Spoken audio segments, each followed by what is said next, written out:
নেককার বদকার সবার পিছনে সালাত হয়, তিরমিজির হাদিস। কিন্তু এই যে জর্দা খাচ্ছেন এটা তো হারাম। বর্তমান গবেষণায় যেটা প্রমাণ হয়েছে, ধূমপান, তামাক নিজেই একটা মাদক দ্রব্য। সকল তামাকজাত দ্রব্য নিশাদ্রব্য হিসেবে বৈজ্ঞানিকভাবে গবেষণা দ্বারা প্রমাণিত। এই যুগে এখন আর তামাক, জর্দা, গুল এগুলি কোনো কিছুই আর মুসলমানের জন্য ব্যবহার করা, খাওয়া হালাল নয়। এগুলি থেকে বেঁচে থাকা ফরজ। ইমাম যদি জর্দা খাওয়া থেকে তওবা না করেন, তাহলে ইমাম সাহেবের বিরুদ্ধে কিছু অ্যাকশন নেওয়া লাগবে আর কি।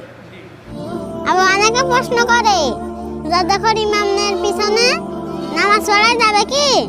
যে মসজিদে বেশিরভাগ মুসল্লি বিড়িখোর আর গুলখোর, সে মসজিদের ইমাম তো জর্দাখোর হবেই। নূর হোসেন ভাই জানতে চেয়েছেন, জর্দা খায় এমন ইমামের পিছনে নামাজ হবে কিনা। এখন যে হুজুররা জর্দা খায় তারা আমার উপর রাগ করবে না? ওরা বলবে উনি আবার ফতুয়া দিতে দিতে আমাদেরও বিপদে ফেলে দিচ্ছে। জর্দা খাওয়া তো হারাম, মাকরুহ তাহরিমি, কেউ বলেছেন হারাম। জর্দা খাওয়া সিগারেট খাওয়া এক কথা, একটা পোড়ায় খায়, একটা ডাইরেক্ট খায়, বরং এটা আরো বেশি ক্ষতি। তবে হ্যাঁ, এমন ইমামের পিছনে নামাজ পড়লে নামাজ হবে। ফাসেকের পিছনে যদি কেউ নামাজের ইক্তেদা করে, নামাজ হয়ে যাবে। ইমাম সাহেবকে একটু সতর্ক করে দিন, বিনয়ের সাথে বলেন যে হুজুর আপনি হারাম কাজে লিপ্ত আছেন, এটা কেমনে হয়? আমাদের মসজিদের ইমাম জর্দা খায়, তাহলে ওকে মদ কিনে এসে দিন। একটা উপকার আছে, মদ যারা খায় তারা জঙ্গলে খায়, বিড়ি যারা খায় রাস্তাঘাটে খায়, জর্দা গুল যারা খায় মসজিদের মেম্বারে বসে খায়।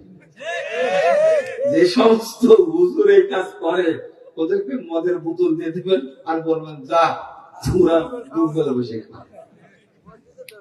লাখ লজ্জা বলতে কিছুই নাই। আল্লাহ হেদায়েত দান করুন।